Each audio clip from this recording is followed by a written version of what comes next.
Les techniques secrètes, les vraies, celles des studios pro, c'est sur MJ Tuto que vous les trouvez. Et on attaque aujourd'hui un nouveau chapitre dans Compresseur Ultimate. On en est déjà à 7h34 de tuto. Et bien on va continuer. On va continuer avec le chapitre 10. Et oui, dans le chapitre 10, on va parler de sidechain compression. Version 2022, bien sûr, je vais vous parler de ce fameux effet de sidechain, nanana, compression, pumping, avec toutes les alternatives. Mais on va aussi parler de sidechain carving, qui est une notion beaucoup moins répandue. Et surtout, internal sidechain top secret. On va commencer par ça tout de suite aujourd'hui. Parce que, vous le savez, je vous donne toujours les vraies techniques US que vous ne trouverez jamais dans des vidéos YouTube, surtout pas en français. Et que vous ne trouverez pas non plus chez la concurrence. C'est parti, on va parler de sidechain aujourd'hui.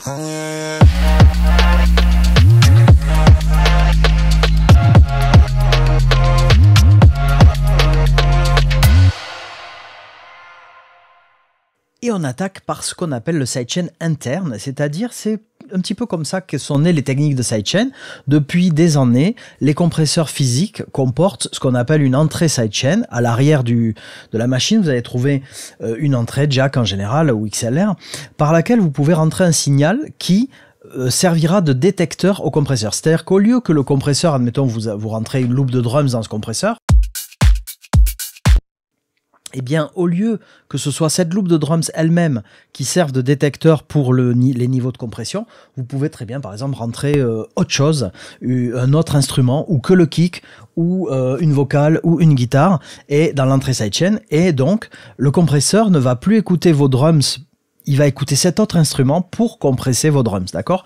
Donc, c'est-à-dire que si par exemple, tout d'un coup, je chante, je fais la, eh bien, du coup, ma loupe de drums va être compressé par la. À chaque fois que je vais faire la avec ma voix, l'aiguille de compression va baisser et va compresser la loupe de drum. Ok, donc c'est une entrée sidechain, c'est-à-dire que c'est un autre signal, c'est un autre audio qui va faire bouger l'aiguille de compression et cette aiguille de compression va compresser les drums, c'est-à-dire ce que vous rentrez dans votre compresseur. Ok, donc ça c'est la théorie générale pour que vous compreniez bien ce qu'est une entrée sidechain. Et donc par défaut sur les compresseurs, le sidechain est toujours sur off et les machines qui ont cette fonction à disposition, vous avez un bouton on-off pour l'activer. Ok. Maintenant, une fois qu'on a dit ça, on a qu'effleurer la surface et il faut bien comprendre toutes les fonctions auxquelles ça peut servir. Et la première de ces utilités, c'est une technique qui est utilisée depuis maintenant des décennies pour faire sonner les drums pro. C'est-à-dire que tout votre groupe drums, par exemple, ou vous pouvez même faire ça que sur le kick, mais bon, en général, on fait beaucoup ça sur des loops de drums ou sur un groupe drums, eh bien, on va se servir de ces techniques de sidechain pour compresser toute la loupe, comme ici notre loupe. Et on va appliquer ça d'une manière que je vais vous détailler dans un instant. Mais d'abord, je voudrais vous le faire entendre et vous le faire comprendre. Est-ce que vous avez déjà eu cette sensation dans certaines chansons pop ou dans certaines chansons, des fois house ou EDM, que le kick, comment dirais-je, était à la fois un petit peu électronisé, le transient vraiment, il frappe électronique, je sais pas comment dire, et l'arrière, le sustain, qui vient après la frappe, le derrière, il est... comment dirais-je, il est comme processé, il est comme soutenu d'une manière différente et toutes les chansons n'ont pas cette qualité sur le kick. Et donc, je voudrais vous le faire entendre. Donc, vous allez voir, je vais activer et désactiver ce compresseur Shadow Hills et vous allez voir donc la loupe nue et avec la compression internal sidechain, vous allez voir la différence.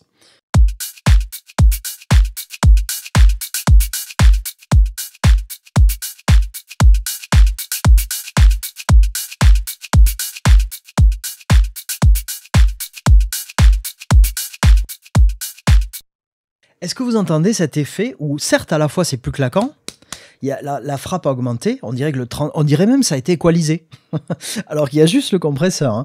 Mais surtout, au-delà du punch, de la frappe, du kick, les charlets sont compressés, donc du coup, on entend beaucoup mieux le dessin rythmique des charlets, mais surtout, la tenue, la release du kick, elle est comme devenue palpable en fait. C'est très difficile de décrire ça avec des mots.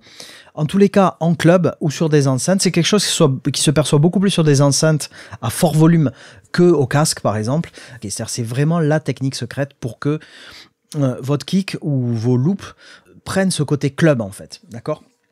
Donc, je vais vous expliquer comment ça marche et pourquoi le sidechain interne est la clé de cette façon de procéder. Et on va regarder ça avec des compresseurs standard Ableton, on va regarder ça avec des compresseurs optiques VCA, avec le compresseur API, avec le Shadow Hill, ce que vous voyez là.